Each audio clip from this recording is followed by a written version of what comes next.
Hello, everybody in Facebook Live Land. We are the Podguyz Podcast, bringing it to you as we do every Monday, 10:15 Eastern Standard Time. I'm Tony Cass. Kevin Neary here. Of course, we have the ever-loving Picasso, the dreamer of dreams, the creator of the canvas, the marker of the mysterious, Les Barquin.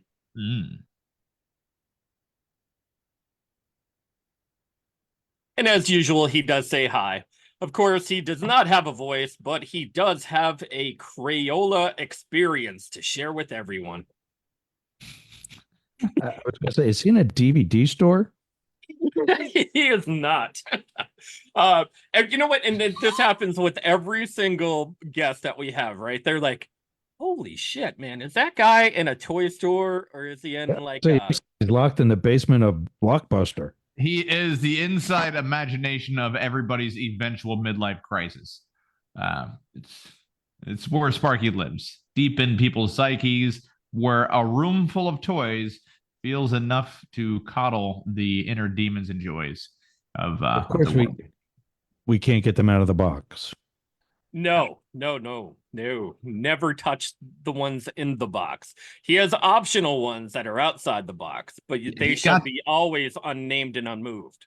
He's got some doubles. But I'm trying to check out. I see it says Yergits.com, right? Yergits.com? Yeah. So my secure socket layer expired and I didn't know it. Man. And so instead of HTTPS, it's just HTTP : // But that'll be fixed by the end of the week. I got it. It says this connection is not private. And I'm like, son of a bitch. You know? No! Guys, we do have a four square today. We have the impeccable, the intelligent, the mysterious Ross Yerger from Yergs.com. YERGZ.com. There's also Yerg's Radio. Yerg's Radio is yours as well, right? Correct. It's me. All right. Mastiff Media, Yerger Group, Rainbow Radio. You have a multitude, a cornucopia, they say, of political podcasting abound. Many platforms. Okay. Many personalities to go with the platforms. No, I like your story in general, but let's talk about your podcast first. Of course, I shall let you have the floor, sir. Tell me a little bit about your podcast. Tell our guests. Well, it started because my degree was history and political science. And part of it because as a kid, I had a fascination with PA systems and gear and toys. And fast forward, wanting to be on the radio when my mom's really expensive $20 microphone for her stereo system could be used as a PA system. And I could hear my own voice from across the house. You know, that was cool. Get into college. I have a communications class. And as a result, my project for the class was we started a small, very temporary radio station in that we had it's full schedule, different, jocks coming in and doing whatever. And of course, I was the campus Howard Stern. Ooh. Was not exactly much of a Howard Stern, but well, in your mind, at least. We got to learn somewhere. Yeah, exactly. Of course. There's a starting ground for everyone. There was always an area where Howard Stern tried doing just plain old disc jockey kind of stuff. And then he's like, the more I say tits and dick and pussy, people start listening. And people are, it was that dynamic of late 90s. Are we allowed to say this kind of stuff or are we not? And I think it really freeloaded up when people were like, wait a second. Jay Leno is allowed to make blowjob jokes about the president of the United States. We literally got all of our TVs interrupted by the president of the United States at the time, Bill Clinton, saying, "No, all this is bullshit. I didn't get a blowjob. I didn't inhale. She didn't Have swallow. sex It with doesn't that. count. Oral sex is not sex." And so what the definition of is. I love that. You know what? No one fucking believes me every time I say it was the most genius thing he's ever done. Define the word is, and they couldn't do it. Really, they were just, you asked, it was basically like batting an impossible question back to lawyers, and they went on recess. Yeah. Insanity, man. So, Just insanity. What's your take on Bill Clinton, the Bill Clinton Library? Since you are up to tune, you are up to speed on most politics. He did speak at the DNC of late. He didn't bring up much more of his famous, infamous record. But what's your take on him? that was I spent, for the rest of the political science side of me, I spent 21 years in the Secret Service. And that was my protection time, was the Clinton family from 2007 to 2010. So I was with Hillary predominantly the first time she ran for president, when she ran in the primaries against Barack. Mm-hmm. And of course, weekends and whatever, or foreign trips, I would be assigned to President Clinton and would be with him then. But they are a couple that obviously has been through some shit, but still very much so loves each other. I've walked them through back streets of Chappaqua, New York, and Mount something, another small town, holding hands, nobody else on the street. No cameras, no press, no neighbors to wave at. So no other reason than to hold hands than the fact that they love each other still. And it was disheartening in 2008, 2009 to talk to so many professional women in DC who did not vote for her because she forgave Bill. And aren't you also part of that demographic that says, for better or worse, till death do us part? Yeah, I mean, well, morally, you can be on either side of the coin where, you can be on the side of forgiveness or whatever happened. I'm guessing there had to have been an understanding and even a little bit of denial on Hillary's part when knowing what kind of guy Bill actually was when he wasn't around her all the time. But her voting, go ahead. Yeah, I don't think it's denial. I think it's customary. Like by the time Monica Lewinsky came along, it was not the first. Yeah. Oh, yeah. And she knew the deal. Believe me, though, when I tell you, there was some pain administered. He had some making up to do. As far as Hillary's voting record, being a woman in the Senate at the time wasn't, it wasn't, it was a very new thing. You didn't see many women in the Senate at that time. So her voting record, I like to call specifically, try to blend in voting record. She voted yes to go to the war in Iraq. She voted no against fair and equal marriage and all that nice stuff, that marriage is both between a man and a woman. She spoke many times about how she feels that marriage is both between a man and a woman. Not just her, Joe Biden. You have a whole slew of the crew there trying to get reelected, basically. So you have these people trying to get reelected, playing the long game to see if they can get some policies that they truly do care about past saying what they have to say in a very patriotic or not patriotic kind of election cycle after 9/11, in my opinion. Is that pretty accurate? They, to use Barack's words, evolved on the question of gay marriage and probably some other things. They realized that essentially with regard to Iraq, they were pretty much lied to. There was this whole weapons of mass destruction that we know is now bullshit. Well, they had cartoons Okay, they had cartoon they had cartoon billboards, and everybody's like, "Whoa, man, that looks legit." Now, same political party that in 2020 brought newspaper articles into court as evidence to try to make the argument of a stolen election, because we know how accurate newspaper articles are. Yeah, I guess during the voting term of that, and this was never really taken into accountability of overseas ballot and absentee ballots coming in for George W. Bush through Florida, which really pushed his popular vote over the edge, but wasn't really politicized. It wasn't advertised as such, because the media is going to want to tell you what they've been telling you. They're keeping their ratings up. People are now watching something. They're on the brink of their seats. They're waiting for something. And when in reality, I think one article got through at that time. It was year 2000.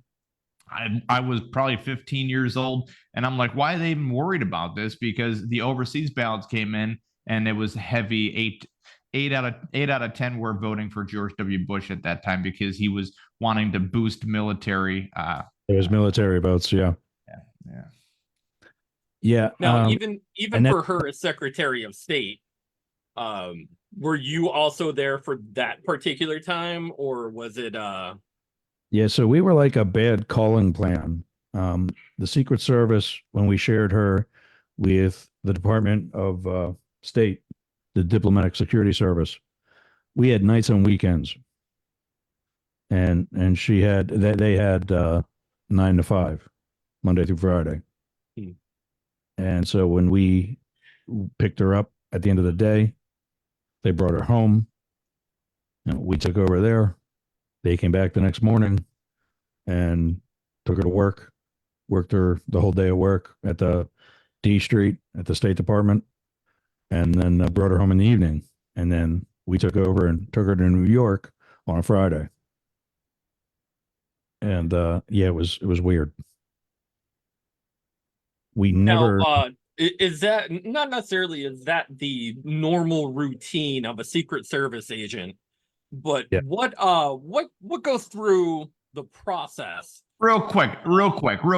Does she really carry hot sauce in her purse, or is that bullshit that she just wanted to pull out for a radio thing? Because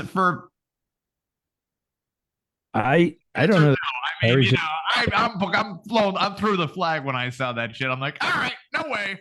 That's pandering. No. Pandering. No, I tell you, they fed us good.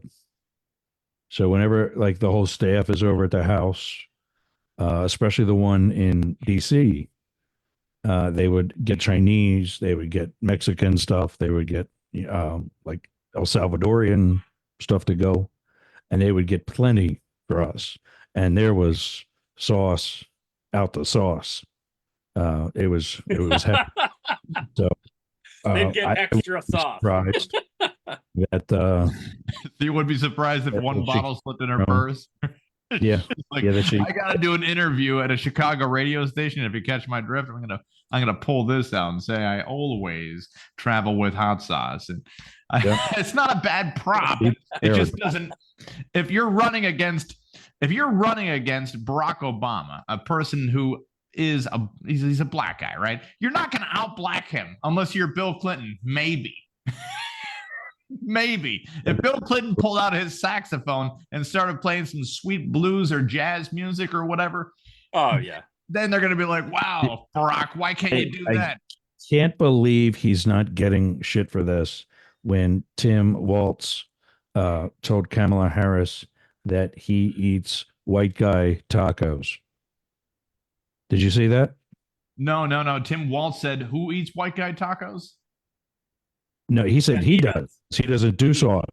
Okay, so he's kind of like self-deprecation sort of thing, right? He's a meat and cheese type of guy. Yeah, that was it. I look at the Kamala. I look at the Harris Walz ticket more of just marketability on the visual part of things. Now, stay with me on this one. What I see is, if they took Obama and they took Hillary, they're like, hey, we really we had a good demographic poll off of Obama being, a black guy, an African American, whatever you want to call it. We got that. So we got that. What if he was also kind of a woman looking? And boom, you got Kamala Harris right there if you blend them both together. And then I'm so sick of the accusations or the conspiracy theories or whatever you want to call it, that Michelle Obama is a man. Oh, I hate that one too. No, she's not a man. She's not a man. The one, and Tim Walz looks like the non-Jewish version of Bernie Sanders. So I swear to you, this is what they're doing. They made Obama, boom, let's make him female Obama with the whole Kamala Harris look. And then we got a non-Jewish Bernie Sanders to push at you right there. Kind of looks like he's close to Canada situation. So just on marketability alone, these are a familiar thing that most vote blue, no matter who people have seen before since the Obama-Biden administration kicking in. I found it actually kind of funny because they constantly talk about rebranding for the party, making sure that they're trying to be more hip and more cool and more trendy and more relationable. Just focus on the facts. Like, focus on the facts and the rest should fall. But no, they worry about numbers and votes and like who they're going to offend, who they're not going to offend. Oh, are we hitting the right demographic? That's crazy. It's crazy in the political world. That is the way they found successful to win elections, whether it be through gerrymandering or through the welfare reform process of putting people who would normally vote Democrat into new areas that are normally hard red. They count it as a unification of both parties, because if both parties are getting money from the same large corporations anyways, do we really even have a choice? Or are we living in a corporate oligarchy? That is always, that's the other one that's getting old. The whole deep state. Some asshat thinks he knows what he's talking about. Spreads that throughout the Republican Party. Now all of a sudden it's gospel. Yeah, I can tell you for free, she's never smuggled children in the back of a pizza store in Georgetown. I was with her. She didn't have time. But if she did have time, would she have? I mean, with all the other rumors, I don't think she would have been into children anyway. Yeah. There's if the she whole were into children. Which, no, I'm sure. Yeah. No, I'm not talking really deep state. I'm talking about the exact moment when the Supreme Court allowed the definition of corporations to be people when allowing them to donate. So if you have that much monetary leverage on campaigns, or we'll push it in this direction too. I'm not afraid to push it in this direction. Election interference due to monetational leverage, if that makes any sense. Yeah, that's where there's election interference, when you can have billionaires donating to the NRA, donating to a campaign, or spending on behalf of a campaign. And same thing with, the progressive liberal side. But what I don't get is how it's legal for a guy that lives in, I think it's Los Angeles, to run for the Senate in, was it Minnesota or Michigan or North Dakota, one of those? Doesn't even live there. Never lived there. So what political parties have been doing is they've been buying up houses in swing states and putting a list of possible candidates as what's the name of it? But they've been putting them on the deeds of the houses, so that way at a whim they can just say that they do live there and they have had residency there for so much amount of time. It's what happened here in Pennsylvania with Dr. Oz. He wasn't the only person on that deed, in a central Pennsylvania deed. And it's a smart move if you're looking to just insert a celebrity in there. Dr. Oz had a very good debate. It basically between him versus John Fetterman. It turned into a 1 hour long Dr. Oz commercial. And me and Tony, we've interviewed people before that are nutritional specialists. They're doctors. They're very well spoken. What happens is you get 2,000, 3,000 of these Dr. Oz's in a room. And Dr. Phil's is along with Oprah, and then you make them Oprah's friend. There's no coincidence that Dr. Phil has bald head and a mustache. The other one has a full head of hair, and he's from Turkey. You're hitting a lot of demographics there, and you're making sure you're raising your chances for success by juking the stats one way or another. When it came to Fetterman, dude took a stroke. I voted. Got home. He's going to feed his dog for too many times.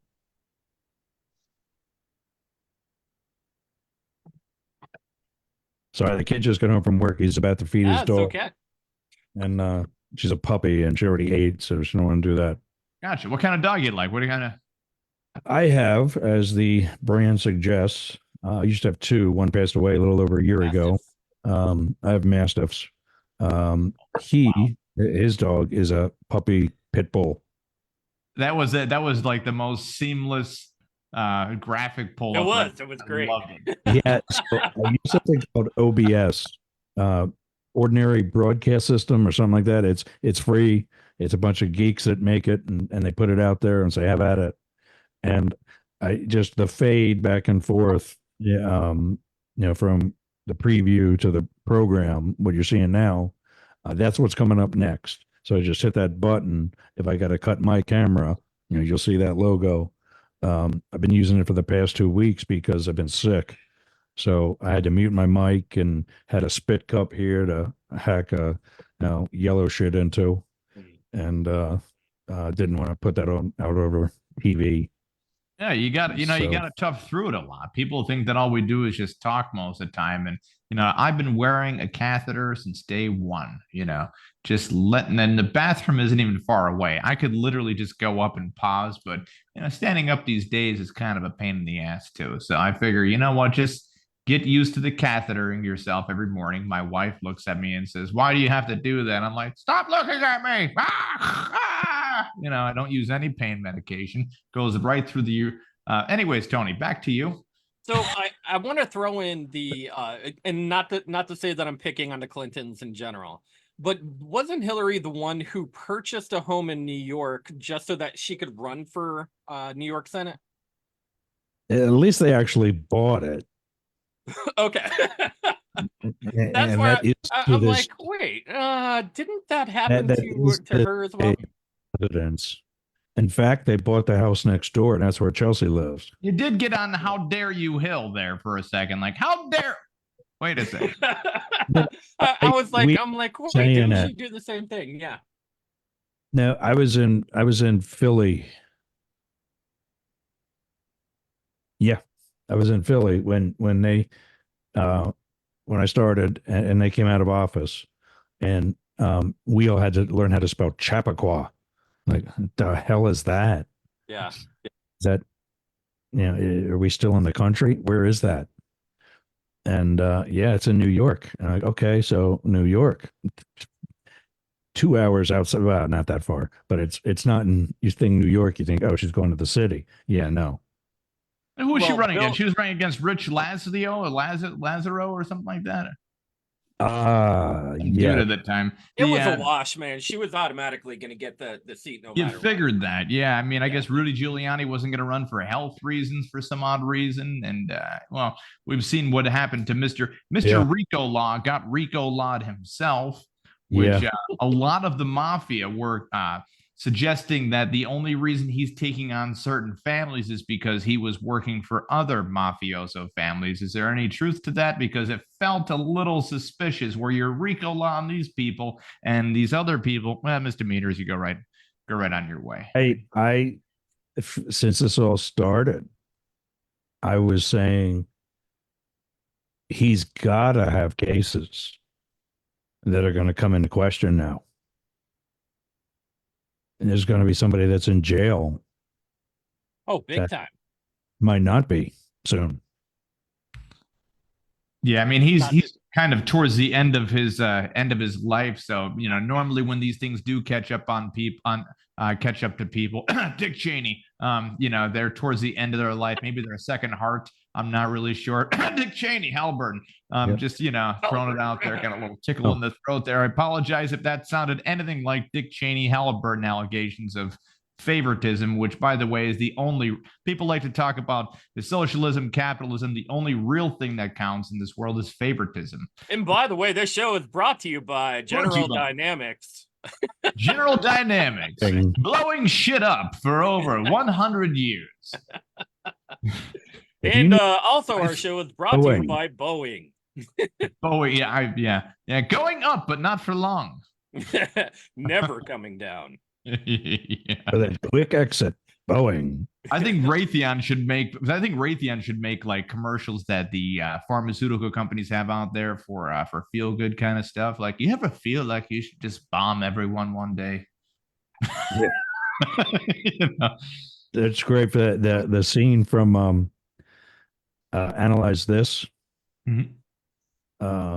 De Niro's standing there bitching, and I forget the comedian that's his therapist. He says, when I have a bad day, I hit a pillow. So whips his gun out. Boom, boom, boom. Billy Crystal is the one that is. Yeah. They couldn't find the person to host the Oscars every year, so they're like, let's just go Billy Crystal again. You can't lose with him. No, he shoots the pillow in the middle of the living room, and Billy Crystal's like taking cover and feel better. Yeah, you know what I really do.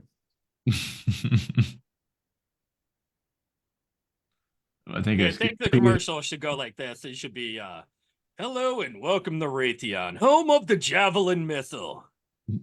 It is the wheeling down. And the weird thing is, libertarians will only say, why can't I buy a Javelin missile? Why can't I have a tank in my yard? One Javelin in everyone's home.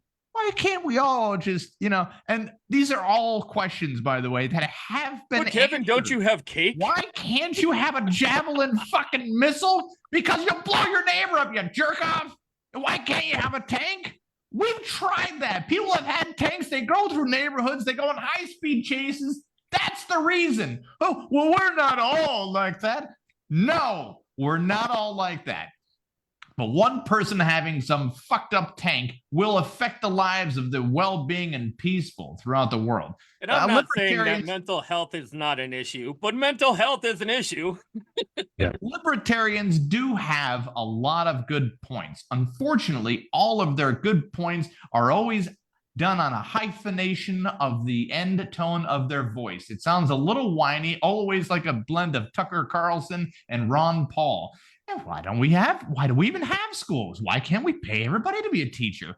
What the fuck's wrong with you? Have you met your neighbor? You know your wife beats your children. She can't stand them. They need to go. They need to go for 7 hours somewhere. They need to have trained professionals, because the next question is, once they fail at homeschooling their own kids, once they fail at that, the next question is going to be, why don't we have a building for these kids? We did, asshole. You're the one that said, why do we have that fucking building? You jerk off. I can't stand the re-engineering of what we already have and acting as if it's a new idea that's never been done before. It has been done. Watch Little House on the Prairie and wonder why the fuck we're not there right now. Because you'll see a little raccoon run up to a girl, bite her, make her fucking blind, and say, you know what? She might be able to play the piano now. No, she won't, you weirdo. That's not how things work. Sorry, Tony. I love the mentality of people that homeschool and then complain about school tax. I schooled my son his senior year. I didn't complain about school tax. I complained about homeowners insurance that Ron DeSantis, when he ran for governor, said he was going to fix. Meanwhile, he's trying to put golf courses in state parks. That's his newest. Yes, 100%. Books and creating legislation where you can't say gay. He didn't let the gay community color the bridges throughout the state in rainbow colors, like they do every other year during every other Republican governor. He's just fascist at its finest. Well, he took on Disney in a very dumb way. Disney was fine with policing themselves and taking the burden off of the state and off of the taxpayers for forever, because that's just the way that they've been doing stuff. And DeSantis has this personal gripe against Disney because he knows that if he says stuff against Disney and then brings up about how Disney is a woke production, a woke media group that is trying to taint the thoughts of your Christian child's brain and their thoughts and their attitude and all that nice crap, the more he paints them like that, the more he is banging on that door of talking to his base. He doesn't want to talk to people that aren't going to vote for him, because normally he's already made the determination, as has the GOP, that they'll never vote for them anyways, right? Even if they have a good idea, so why even pander? That's just their thing. So even if there are bad ideas over here, they're going to say the bad ideas just so that way over here repopulates and continues to come out and vote for them. It's a dude comes from Yale. Do you think he doesn't know about how different biology could be and stuff? I mean, I need to throw this in there because I find it fucking hilariously funny that he just spent $117 billion in the state budget to free the Everglades of anacondas. That's actually a serious thing. And I know it's a serious thing. I know it's a serious epidemic. They're paying bounty hunters. They're paying regular people to come in and I guess find. Didn't we kind of see this coming, though, Tony? Didn't we see this coming in the movie Anaconda? I mean, tiny bit, probably. But they're an invasive species, and they're not native to the North America, and now they're thriving through the southern hemisphere right now.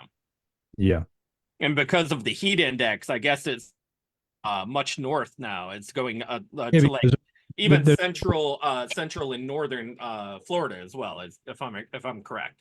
Yeah, there's no climate change. Don't worry about it. Yeah, it's a myth like COVID. I think this is from 2 packs a day. Yeah. I think what we really have to worry about is the sun getting a little bit bigger and having the gravitational pull just off kilter and us flying right into the goddamn sun. Nothing could be better. Just end it. Humans. True. Yeah. Maybe it's already happened. Who knows? But the anacondas, oh man, that's got to be some. If you're a hillbilly on meth, this is your time. Down right now, that is your time to shine. Get together all of the anacondas. I don't know if Sparky's been eating hot dogs all day down there, but he might have some artwork to show us about that whole thing. I don't have artwork about that. Let's put that up on the big board, Sparkles. I was working on our 2024 election actually this year. Oh my God, Sparky's been working. Is there a hand up his ass? Why is he speaking? I don't know. You don't see the mouth moving, but you do see a lot of the board movement. Couple dead gerbils in there is all. Just there we go. 24 elections cast according to the Wizard of Oz. Biden as the scarecrow. Sparky, read your own work off there. Harris as the witch. Waltz as the Tin Man. Okay. RFK as the cowardly lion. Yep. And Trump as the wizard. Okay. All right. So I kind of now keep that up there, Sparky. I can go through it. Sparky, keep that up there. Keep it up. Well, all those pointed hats looks like a gay Klan rally. It does look like a gay Klan rally, and that's the one part of the Klan that they don't talk about enough on the corporate media, right? They don't. The Ku Klux Klan. So Biden obviously would be a scarecrow because of his brain is too old, and if it was even there to begin with. Harris as the witch because although she's trying to be killed by her sister, she still takes care of the flying monkeys. I don't know, man. I like her for Dorothy because she's new, relatively new, and younger than everybody else. She is new and younger than everybody else, but wasn't smart enough to just use the heels like on day one, like really, right off the rip. Yeah, the waltz as she's always envious of her sister witch as well. Yeah. I guess Sparky's using Harris as the witch because of that laugh, that infamous laugh that she has going on. Maybe the cackle, the cackle. And then Waltz as the Tin Man. Not that he doesn't have much of a heart, but when you get him moving, Pretty good a heart. He is a very sincere person. Well, he's always had a heart. If you've watched the movie, he's always had a heart. Yeah, right. And then the wizard, of course, belongs to Trump because he's giving out token prizes for bullshit. He's had a bigger image on the screen than most. And when the curtain was pulled, he was telling you, oh, no, don't pay attention to the man behind the curtain. Keep building the wall. Keep building the wall. So the RFK is the more curtains. I mean, RFK, what's your take on that with the Ross, with the RFK backing up Donald Trump because he's claiming the DNC sued him over and over and over again for ballot access to be able to run as a third-party candidate or to even, first he started off trying to run against Joe Biden, incumbent, during that primary, and that was that's always a losing battle right there. First of all, instead of the Cowardly Lion, I think he'd be better off as one of the Munchkins. Short, kind of minuscule, kind of out of the picture a little bit, but thinks they're a big shot. I'm the mayor. We represent the Lollipop Guild. Yeah, but wasn't he a professional hunter that killed bears? Something to that degree. Something happened. A fan base. RFK has some very nice platform ideas until he jumps the shark, where you're like, oh wow, 90% this is sounding pretty good, and then you. So, for example, I know a good amount about cryptocurrency. So when somebody is talking about cryptocurrency and they don't know what they're talking about, I'm like, okay, you obviously have no clue what you're talking about, right? So I'll give you an example. He says he gets up there and he's very raspy with the voice because of his brain thing that was going on back in the late 90s into 2000s. Anyways. Is that the worm? That could have been a worm. Now, we all have worms in our stomachs as well from all of these microscopic worms and stuff like that. We all, a lot of the food has worms in it too. Worms and cockroaches will outlive a bunch of us. But so the one thing he was saying about Bitcoin and all cryptocurrencies, he says he wants the government to seize all cryptocurrency, and that way we'll be in total control of it. So now the way it works, it's me basically saying, okay there, rich guy, hand over your wallet right now. And he takes all the money out of his wallet and hands me an empty wallet. Wait a second. Where's the money? Give me your other wallet. So he takes all the money out of that wallet and gives you that empty wallet. You see how that works, where you can create a slightly different software variant, and it is a completely different thing now. To not grasp that idea, that's when I was out on him. I'm like, this guy does not know what he's talking about. It's a decentralized currency that you can purchase with the US dollars or whatever the hell. You can call it cryptocurrency. You can call it blah, blah, blah currency. It is a token. It is a form of anything. It is, you can put it onto the barter system if you really wanted to, as an invisible fucking barter tool. And if you really wanted to get away with something, it's one currency that the government should embrace more than try to discriminate against. I think El Salvador's got it right. They've taken that as their official currency. Now, not only are they competing on a bigger market with the U.S. and other major fiat currencies, but also there's that population and country. Remember, it's a third world country. Mm-hmm. So there's that population in the country they don't even know about because it's so cash based that they work for their neighbor. They get paid in cash. A couple of bucks is enough food for a week. Mhm. Now they're using Bitcoin.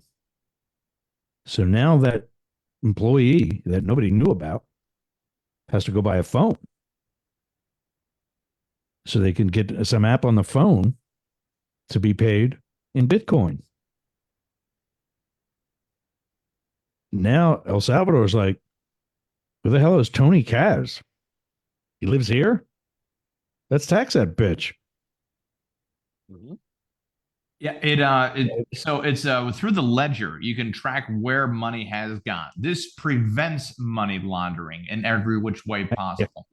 Yeah. Are you listening, Liz Warren? I'm letting you continue on that one. You know, I'm loving it. Are you listening, Miss Warren? Elizabeth Warren wanted to ban cryptocurrency. She's very much anti-stock market sort of thing, which is a swinging door. I hate it when people judge the economy on the stock market because it's almost like me judging how good I am at how my personal life is by how good the casino up the road is doing. Right. You know, doesn't make any sense. One doesn't correlate with the other. That is just where money is allotted at the moment. And I build the best product going, but the rest of the world sucks now. I still have the best product going. Mm-hmm. Why do I have to get penalized for that? I still am at this value. You can't pay it. Sucks to be you. Yeah, Kamala Harris has been talking about taxing unrealized gain, which I don't know who she's not. She's talking to a certain crowd over here. She's talking to her crowd because that's where her crowd believes their hardships are. They would have less hardships if there was more money in social programs rather than in the stock market. But unfortunately, they're wrong because where extra money comes from is from dividends being raised. That's also where a little bit of extra inflation comes from. No problem with that. If you see your cable bill go up and the dividend raise, well, they had enough money to raise the dividend. Why didn't they have enough money to keep the goddamn price the same? It's because they had no idea how to pay for the dividend that they wanted to raise, but they had to stay consistently competitive when it comes to investors investing in their company rather than other companies along the way. Retirements are all really strung up, whether it be from a 401k or private investors into the stock market. If you're relying everybody to go on the 1.5% interest rate of Social Security, you're in for a rude awakening. You're going to have a whole new list of poor people out there just being slated to death. And the fact that the working population is going to work themselves to death, seeing that Social Security not necessarily is a myth anymore, but I don't think the federal government will ever not realize that it is slowly running out of money, but will funnel money back into it to save it. I think what you're going to see is, out of desperation, if nothing else, Mm-hmm. a massive overhaul of the tax code. Because rich people don't want to be taxed any heavier. Nope. Whether we realize it or not, we don't want to see that because they are going to pass it down to us. It's proven that's the only part of trickle down economics that works. Well, they have enough actual financial leverage and leverage throughout every sector that involves people's lives, more than the government has that involves people's lives. The government can put on restrictions and then they just pass down the restrictions. The government is not buying grocery stores. They're not buying oil companies. They're not doing these things. The corporations of America own more of America than people do, and I can prove it by your personal tax. You take ownership of anything. Ownership is 51% of a majority ownership. if not 52%, whatever you want to call it. The 51%, a 51% tax rate would show that you own your vote and you own your own shit, right? Because your tax rate's so damn high. It's not. We're at around 28.5% if you're counting in sales tax, inflation, whatever. So that means the other 70% is owned by a mystery person. No, the other 70% is owned strictly by corporations that have billions of dollars. The only reason small businesses exist right now is because they're buying off of big corporations. And the only reason that inflation is continuing to exist is because people had such backlash after the COVID, where they're just like, why don't you come off your high horse and work the fucking job? I think it was a strict reaction, maybe immature, of ways where they're like, you know what? Maybe eggs are $9 now. Go fuck yourself. They're like, we're going to get this money back from you guys. Guess what? Chicken wings are the price of caviar now. Bring it.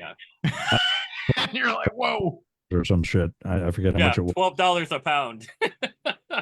No, I just bought eggs for like $2 a dozen eggs. Yeah, this was during the hyperinflation of eggs, when they're just like, hey, these chickens are like a little fucked up. And everybody down here in Trumpville, of course, is saying that Kamala Harris can't gouge price or stop price gouging because she's not capable. Like, well, then stop bitching that you don't have enough money to go grocery shopping. You don't want to stop price gouging. You could reduce, in theory, inflation if you taxed 100% of income after $1 billion. It would decentivize continuously accumulating wealth, and it would stabilize the currency and strengthen it to a degree. If there's one thing that a person that has $10 million that gets a tax cut, and then inflation overwhelms the tax cut, they're like, hey, now you got $12 billion extra because of your tax cut, but their money's only worth $9 million as it was before, because there's too much of it out there, devaluing it regardless. Like, on paper, you got more money. It's the same theory that has been used on the poor, where they say, we want a raise in the minimum wage. And they say, well, your rent's just going to double if that's going to happen, because people are not going to allow.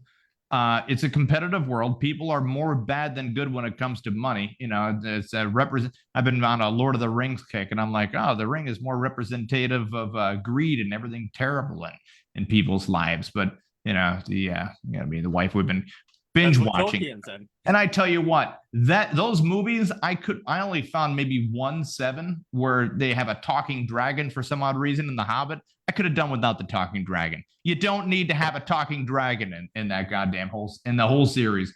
But but yeah, it's the same monetary theory that's been used on the poor. They don't want you getting too close to them. The more people that look like Rodney Dangerfield on the golf course, the more reason they have to raise prices and say, I think they've gotten too close to us. That's the one thing that they don't want is, to share the same sauna with the guy who clips his toenails, if you catch my drift. Yeah. Yeah, there's a visual. That's disgusting, right? Tony, how's those toenail clippers? Well, Yergs, I got a question for you, and this we're gonna backtrack a tiny bit. What is the process? And like, I have no clue. I have zero clue on how this happens. But how do you get into the Secret Service? It helps to have like somebody like me, actually not like me, but somebody that's in the Secret Service that's liked. I was not that person. Which I did. He passed away back in 2019. He was in Dallas in '63. He was the site agent where the motorcade was going to. So he had Kennedy, had nothing happened.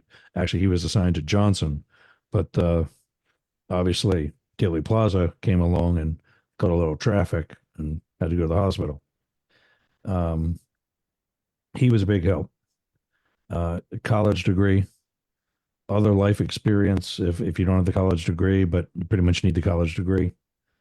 So you don't have to have not necessarily a military background, or even a police or military, or police or a police background, but not much. It wasn't a deciding factor. Yeah, we got to see most recent assassination attempt on a former president, Donald Trump.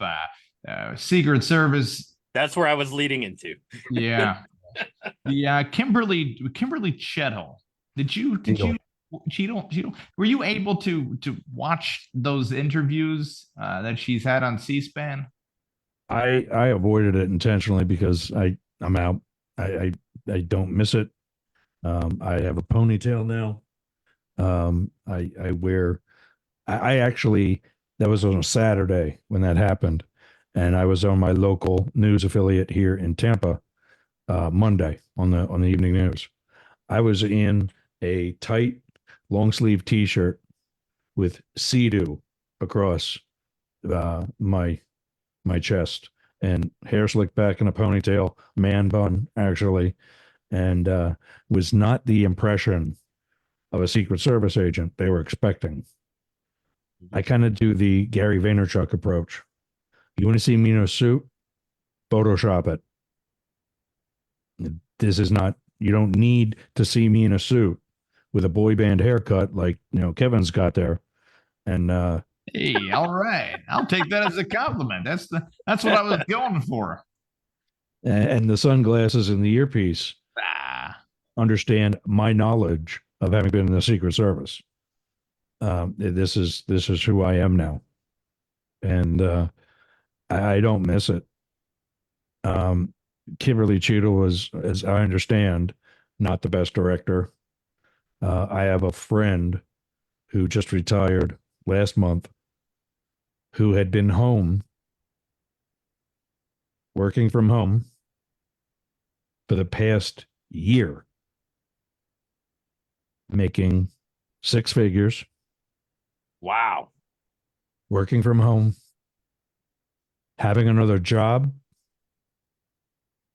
all because he caught her promoting someone else, another woman, over him, who was scored lower on the promotional exams, had less of a resume, whole 9 yards. But because of her initiative to promote women, as opposed to promoting qualified women, she got herself in a potential lawsuit. And he said, here are my demands. I'm eligible to retire next year. I will. I'm going to be working on a new job now. You're okay with that? And oh, by the way, I get paid full salary to include what's called LEAP. LEAP stands for Law Enforcement Availability Pay. Mm-hmm. If I'm an agent right now and it's past business hours, but my phone rings, Yerg's the boss. Your counterfeit case, somebody just got arrested by the Department of Law Enforcement here in Florida. You got to go talk to him. Okay? Those hours that I'm going to be out on this case, I was already paid for. It's already into my base salary. And he got that for working from home. Wow. He Wow. got 170,000 a year. That's a fucking gig. Holy cow. That's a good clip of cash right there, man. Yeah. No, and I mean, with the unfortunate set of events, I'm not going to ask you, man, where did they go wrong? What do you think happened? It's an unfortunate set of events that, had to happen. Crazy. I don't think it had to happen. I do think it was bound to happen. Mm-hmm. I've been told, I've said to others that 21 years of my career has been largely smoke and mirrors. That we tell people we're the best there is. Some of our people have no idea what they're doing. I was in the San Francisco office when the site agent from the president's detail was supposed to be able to take President Bush biking. And they're on this wooded trail that Bush was doing at the time that type of trail. And the site agent couldn't keep up with the president. So our counterparts that were assigned to that site with the site agent, who also knew the trail as part of their job, led the president of the United States through the woods. Well, But that's the thing, though. Bush was in guys very are good shape. He had strong legs, dude. Very strong legs. You know, when you're always he had great painting arms. you did when you're always running, your legs get kind of strong. That's the one thing. Yeah, now he's painting pictures. pretty good. Morbid right now. It's that's the closest you're gonna get to Hitler, is now a guy that's just painting. It's just, I think we got something better. I think there's something better. what would that be? The rest of what used to be the Democratic or the Republican Party. Yeah. Well, I mean, the Republican Party has had a jeez. They want to talk about Kamala Harris not getting a primary vote, and reality, and the primary votes were, or the delegates were just given to her. Well, Gerald Ford, nobody voted for him. Yeah. like if the door swings both ways, let's play transparency for a moment.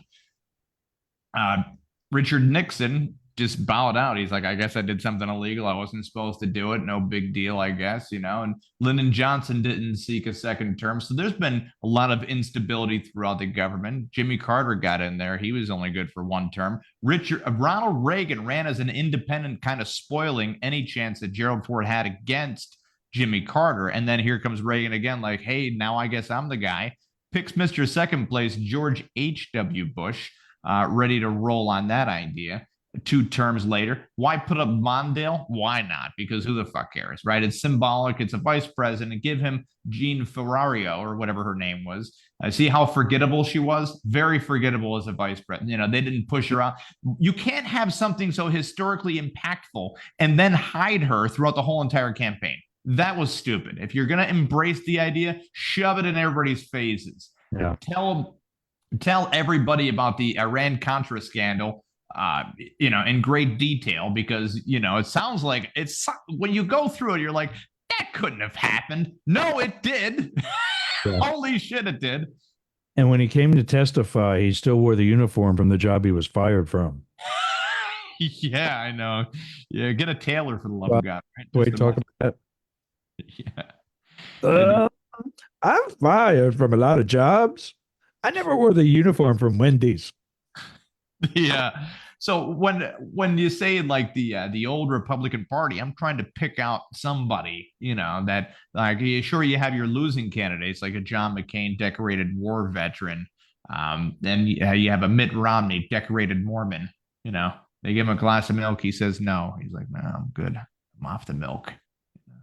I think if you want to see what the Republican Party will again be someday, look at anybody who today is being called a rhino. Kinzinger, Cheney, Romney.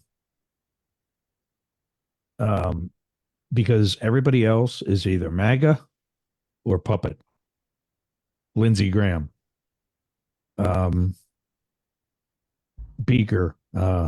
Lindsey Graham had one of the most top tiered scumbag comments after the fact of something. There was a overweight black gentleman selling loose cigarettes in New York, and he was, instead of just giving a citation of, hey, stop selling loose cigarettes, he was attacked by like 8 or 9 cops, caught on camera, and then he took a heart attack and died because, holy crap, he was that big. He was about 4, maybe 500 pounds. I'm leaning more towards 500 pounds. The guy was, right. Lindsey Graham's comment was, well, if he wasn't so out of shape, he probably wouldn't have taken a heart attack. Oh, great. So if he wasn't so fat, black, and poor, he would still be alive today. Great. Where are you? South Carolina, you say? Cool. Now we know. Awesome.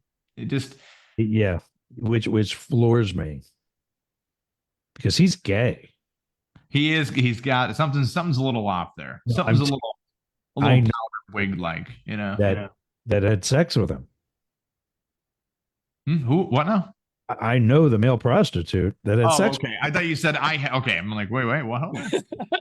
There's a small glitch in the system. I don't know if you know this, but I'm gay too. That's kind of the reason why I know the guy. Yeah, But yeah. yeah, yeah. He's married to his chief of staff. Yeah, that does not surprise me at all. And Pete Buttigieg, I actually says is my theory on Pete Buttigieg is that he's not gay, but that's the only interesting thing they could give him to do. Where without him being gay, he's just another white guy from Indiana. A very good one. I mean, his housing project finished on actually early and under budget. There was some other major project he did in South Bend that everybody was raving about. I mean, he's kind of a progressive, liberal, obviously, guy that succeeded in Indiana. Now Indiana has only really had two people that they've really loved. Evan Baio, remember him? Evan Baio? Larry Bird. And I'm not going to say Larry Bird from French Lick, Indiana. I'll say Mike Pence. And if you've ever listened to the old episodes of the Mike Pence show, that is the strangest man I'm ever going to wrap my head around. He literally believes he can talk to God. Dude, he's like the 1400 club. He's twice as bad as the 700 club because I think Pat Robertson knew that he was kind of lying for a little bit, but Mike Pence full-heartedly believes that he's doing it. Ron DeSantis thinks he was one of the disciples. I mean, well, when you go to any Ivy League school, man, there is some weird mentality going up there between the Yale and Harvard Ivy League people like John Kerry, George W. Bush, Ron DeSantis. Yale, Harvard just screams entitlement to the point where you could go up to your kid that's going to Yale and be like, by the way, you can talk to God. And they'd have no other option but to believe you. Of all that entitlement, of all that skull and bones and all that shit, Ron DeSantis was the guy that wasn't in any of that because he was picked on anyway. Oh, he wasn't in any of that. No, I'm just saying maybe he was, but he was the guy that was picked on anyway. There's a rumor out there that Ron DeSantis can't smile. Is that true? I haven't seen him do a decent one. Do you know how long it took me in my, was it up the middle? Yeah. My policy, regardless of how much I think you suck, when I was concentrating more on video part of the podcast, and I put your picture up because I'm talking about, Sparky today, I will find the best picture of that person that I can find. So as to not, like Donald Trump, God love him, has made his share of stupid faces. And all that shit, DeSantis ain't far behind. Those faces, by the way, when debating, those faces are called talking while legally not saying anything. Like this fucking guy, Almost 2 hours to find a decent photo of Ron DeSantis. He's got one of those faces, 5'7" or something like that, kind of an unusually short guy. Yeah, and heels. He's got the Tom Cruise shoes going on. Yeah, and then he goes to like whatever areas was disaster areas. I think it was with Ian down south. He's in those white knee-high rubber boots. Nice. Like, what staffer told him that was a good idea? Have you ever heard of the Mike Pence show or his wife's work? His wife, Mike Pence's wife, was for years she was doing the Pray the Gay Away, which I always counted as the most creative way to cheat on your husband. Yeah, it feels like a really, like, where's your wife, Mike? Oh, she's helping gay men find their way to be straight. It's like, so she's cheating on you. Oh no, wait a second. Hold on. Bring me Marlon Bundo. Actually, he got busted for that when he was the governor. He had a little intern action going on. And so now every half hour he has to call home. And he calls her mother, right? That's fucking weird. That's a weird thing to call. Way weird. Yeah. Way weird. I had an aunt and uncle, still do, that when we were all younger, my Aunt Kathy would call my Uncle Bob Dad. Mm. But it would be in front of my cousins because that's what they called them. Yeah, when they were fighting, they were not calling each other mom and dad. Mom, kind of, sort of, but it was a little bit longer and, compound word, if you will. But it wasn't weird. It was familiar. Like he would say it in front of us. Mother's going to be at the airport soon. She's going to get the family or whatever. Because the two reasons why he got into politics was for pro-life and anti-gay. And she learned that I was gay. I was one of her favorite agents. I was in the Washington field office during their administration, and my biggest assignment during that was I was the lead agent at Reagan Airport. So I saw her all the time because her daughter, she comes over with her daughter when her daughter flies in and out. When their one military son came home on commercial flights, for some other holidays, they'd have all kinds of family members. She'd come to the airport to get them. So she'd have some staffer driving a minivan or a 15-passenger van for all them. And then she'd come over in her limo with her shift and the detail. And, some of the senior relatives got to ride with her. Everybody else had to ride in the staff van, and they go home. So I saw her a couple times a week, easy. And I had like the Apple Watch with the rainbow wristband or the rainbow watch band. I didn't care anymore. So isn't the rainbow wristband anti-colorblind? No, I'm fucking with you. That doesn't make any sense. That wasn't made to make Really? it. Yeah, I tell you. I like how every question he's kind of like thinking is like, is it? Well, when I wear it here, I have the filter on, for the green screen on the wall behind me. You can't see the green band, the green stripe on the watch band. And it's same as any other green. It blends in. Well, your boy down has been deemed the richest members of Congress or Senate even.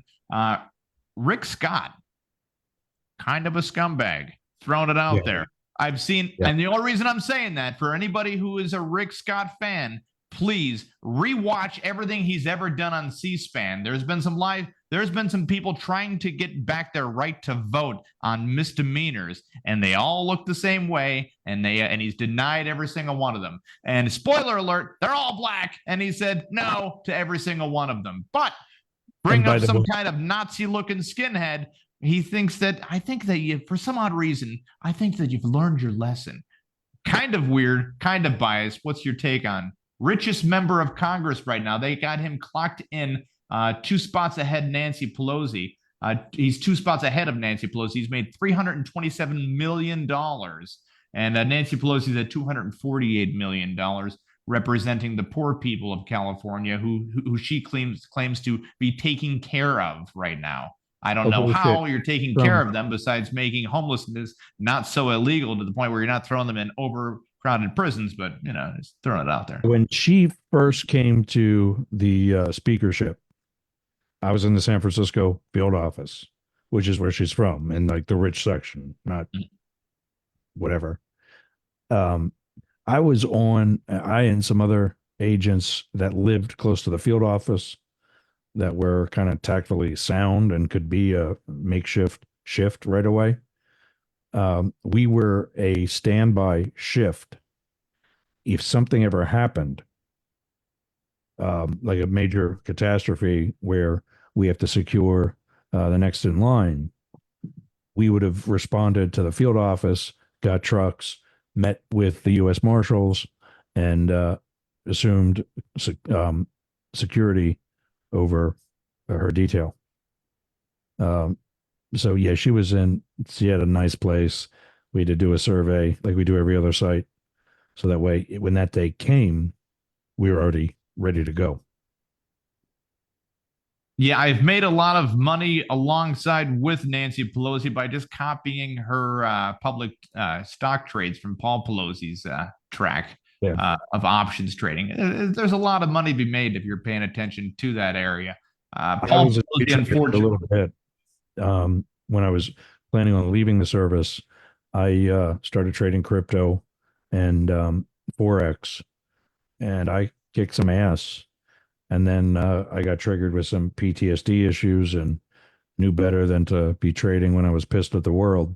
So that's a smart idea, man. That really, you got to know when to back away. There's a discipline to the idea. But that's Forex that you bring that up right now. All the sanctions on Russia, there are 2 senators that have invested heavily into the rupee, one being Ted Cruz, the other one being Nancy Pelosi.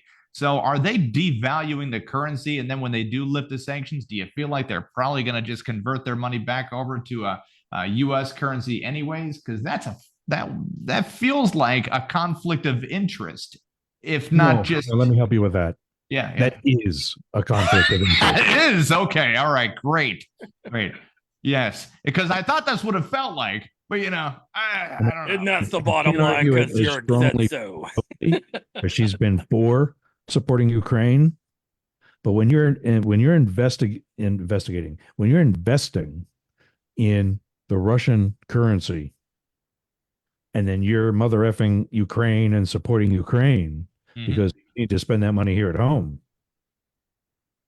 you don't think that qualifies as a problem? Ukraine right now, they're being given it's not as far as a foreign aid package as it is being pressed to a loan package to Ukraine. And we ain't never going to see that money again. We don't want it. We're never going to see the money. Billions and billions of dollars. So what we're giving Ukraine is less than 1% of our annual budget. Correct. It's not even a penny. So it's packaged as a loan. loan. Like Marjorie Taylor Greene, saying we need to spend that money here at home. That's a lot of money. No, it's not. And by the way, we've been spending it on your friends in Israel for a really long time. And how'd that do? Israel actually takes the money that, well, maybe indirectly or whatever, but I don't know where else they're getting the money from besides the aid from America and taxing their own citizens along the way. But they give their citizens free health care. So that's they're able to do it in Israel. Now, obviously, that's not the size of America. There's not so much money. They also don't have a $29 trillion a year budget. Correct. Yeah. So they have a lot of factors that aren't tied into that where they have the ability to do it. They also give military service to everybody in Israel. Is that still mandatory service? Yeah, a mandatory service that way. So that's probably where the free healthcare would probably kick in there. But Ukraine works on the currency of the Nietev, which is about a 1 to 1,000 ratio on the U.S. currency right now. So again, when it comes to Forex, that could be packaged along with the deal as well. That hasn't been publicly disclosed because the Nietev currency is tied up with the loan that that America has given to the Ukraine. So that kind of have you on my show. But there's a little. I'm not a conspiracy theorist. I'm just trying to follow the money along, to figure out what the intentions actually are. It's dirty. When Netanyahu makes decisions like that, it's not what's best for his country, is what's best for the almighty whatever. Yeah, and at this point in time, he's basically the Israeli version of George W. Bush. He feels like the Jewish version of Dick Cheney, right? Where you're like, I think I've seen something like it before. But yeah. Sparky, how you doing there, man? We keeping you away? Doing well. Okay. Oh, if it wouldn't be for that, does he have a goatee or did he just eat a really melted chocolate bar? He just has a dirty face. Oh, that's what it is. Came across the border, did you? Oh God. Sparky has on tape a very infamous comment when the whole COVID thing was going on. I'm like, what? Something about more land for everybody else. Then I don't know. It was the Russian in him that just sparked the whole thing. It's like, do you realize what you just said? Yeah. Well, we do have to end this show. Yeah, I'm gonna make dinner for my kid. Yeah. If people are going to reach out to you, sir, how would they do it? Everything, yergz.com, YERGZ. And like I said, the SSL is down right now. So if you get all kinds of warnings, I'm not stealing your info. I'm asking for it because I want to put you on my newsletter. And eventually, when I get my phone system finished setting up, I want to be able to text you and say, hey, I'm going live, tune in, that kind of thing. But yergz.com, it's all there. You can learn more about my career in the Secret Service, public speaking, what else? Radio, Yergz Radio. When I had the podcast, I'm so glad you actually asked questions about, me. Of course. We should have all had a drink and a cigar. We were just like bullshitting for an hour and a half at the bar. This is what we do. This is our show. Nice. No, my podcast, when it went from podcast, I expanded the audience by wanting to get into internet radio. And I realized live is where a lot of some of the audience is at. So it went from podcast to internet radio show and still a podcast. So I actually had a separate internet radio show that I was doing nightly with like Anderson Cooper on the radio. It was called Yergz Tonight. Perfect. And was still doing up the middle. That started taking a back seat. And then the radio show was 5 days a week, 2 hours a day, yada, yada, yada. And I didn't have time to, research material. It's hard to do that every single day, night in, night out. It was hard enough. Excuse me, I'm getting over being sick. It was hard enough to do that for the 2 hour show, but then to also do it for at least once a week on a pre-recorded, podcast episode. Yeah. So I went like 3 months without doing anything for up the middle. And what were those episodes like? Usually half hour, 45 hour. That would be anywhere from 10 minutes to an hour, depending on what I needed to say. There was no set. Where like when you're on radio, I come on at 11 o'clock a.m. every day, and I'm on until at least noon. Tuesday, Wednesday, and Thursday, I'm on till noon. Monday and Friday, I'm also on till 1 in the afternoon. And that's clockwork. Like some of my affiliates, because it's computerized, you get rambling, and I'm trying to jump in and say, "Hey, we gotta go." And yep, they're well, we lost Atlanta. They're going. We don't get to say the call letters anymore. We don't get to say what your contact info is because I, give everybody plugs at the end of it. So yeah, it's very timely. Like when you said to me tonight that we start at 10 o'clock sharp, and we're sitting here shooting the shit for a couple of minutes. I'm like, I'm ready. Is he expecting? It has worked out well for us, and not to say that like I said, we have a different dichotomy, we have a different buildup, the way that we happen to ask questions, even in a live atmosphere. Of course, like man, how do I put it in the words that just sound just because our audience expects us to do comedy in most areas does not mean that the same audience isn't interested in serious guests such as yours. 100%. I try to be a smart ass sometimes, but sometimes I just like what did I do earlier? My Bobcat Goldthwait was probably one of my better ones. It just isn't funny anymore. The one question I got though, can you guys count all the figurines behind Sparky as listeners? Oh, we did. Yeah. Sparky has an official count of now I tried talking about this earlier, but Sparky has the highest collection of all Star Wars pop figures, and that's everything that he has behind him. Every week that he is not with and intimate with a woman, he gets a plastic toy to represent his week of loneliness and despair. Does he have like a museum for all that stuff now? It's his own is a personal museum. crying game back there, man. It's all it's all bad news. Kleenex and Jergens abound, sir. Oh God, 647. There's the number right there. There's the official count. That is the biggest audience I've had all week. It's about 12 years right there. 12 and a half years. Is that a dark There's red? our- What is that? Yeah, What's there's that? our that? wonderful t-shirt back there, the Podguyz Podcast t-shirt, where you can find at thepodguyzpodcast.com. That's the PODGYZ podcast.com. There's a Z too. I love it. much like the Zergs. Yeah. Yergs. And if you're wondering where to find this episode, we got the Podguyz Podcast fan page going private. We got the Podguyz Podcast commercial page under construction currently, but it's on the way. Trust us on that idea. You can also find your gear at merchbooth.com. You go down to the podcast section, scroll on down to the Podguyz Podcast, give it a click with your left clicker. And if I'm giving the play-by-play for people that if they're too dumb to get there, this is going to help them out. Like, hold on, I tried punching my computer randomly. It's like, no. Use your mouse, you whack jobs.